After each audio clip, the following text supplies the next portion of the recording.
Hi, I'm Andrew Mattner, Director of Attitude Advisory. I'm joined today by my business partner, Kristen. We thought it's end of financial year, and we thought it was important to do a video just to update everybody on where we thought everything lay at the minute with COVID, JobKeeper, and other things, and getting prepared for the other side of things. Yep. So Kristen, we're, I suppose, halfway through the JobKeeper program and rollout, the stimulus rollout that was announced a few months ago. Just quickly update everyone where we're at. What's our current state of play?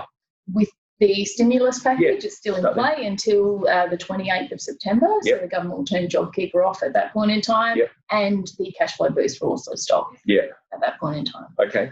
So there was talk about closing it down, but it's keep going. Yeah. So at the minute, the people that are in JobKeeper at the minute, they should be getting their monthly checks or transfers from the ATO. Correct. You have to go on to the ATO and click the button and confirm a bit of a declaration to make sure that you actually warrant that still. So cool. If you don't, check out, and if you do, stay in. Yeah.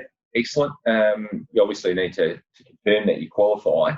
The other bit is obviously the tax boost, which is the second stage of I'll call it the PAYG rebate. That was in play for the first 3 months. The second stage of that will now roll out from July, August, September, and basically October. Last one in October. Yeah. Correct. So I suppose the other big announcement that's come out in the last few weeks is the extension of the $150,000 instant asset write-off. Yeah. So that's been extended to 31st December. Correct. Yeah. So that just creates some more opportunities for those businesses that have some cash. Yeah. Correct. So given that we, I suppose, kind of halfway through this now, if you like, from a stimulus perspective, we've seen a lot of moving parts, a lot of discussions in terms of where businesses sit.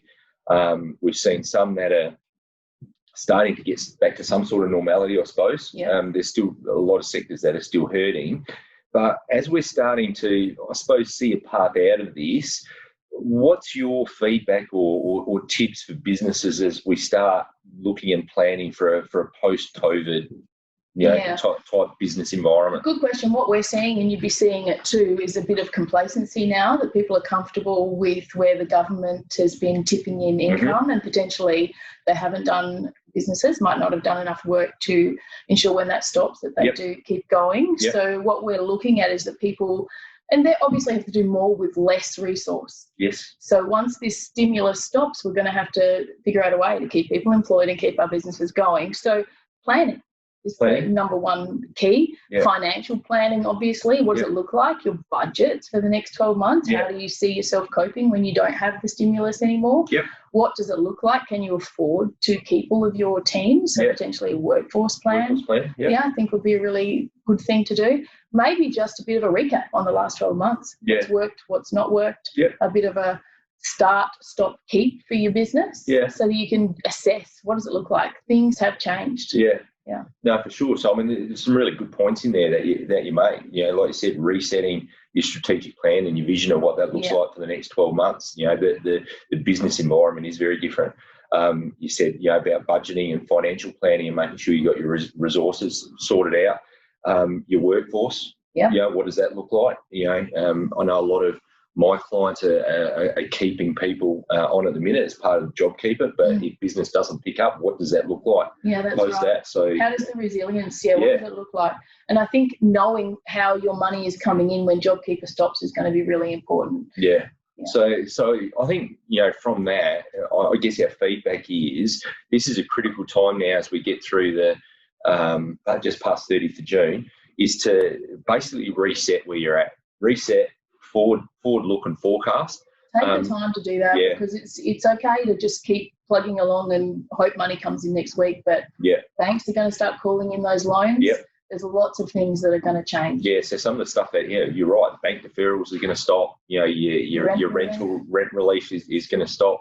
All those things come back into play effectively 30th September. So, basically got 3 months, get a structure resorted, get your plans and so forth in place, ready to go in what a post-stimulus environment looks like. Correct. So it's very easy to become complacent around this stuff because you get used to not having to pay that out. So equipment finance is a big one for lots of our clients too. Yeah, correct. And you get comfortable at that level. It's coming back. Yeah, cool. So plan. Yeah, excellent.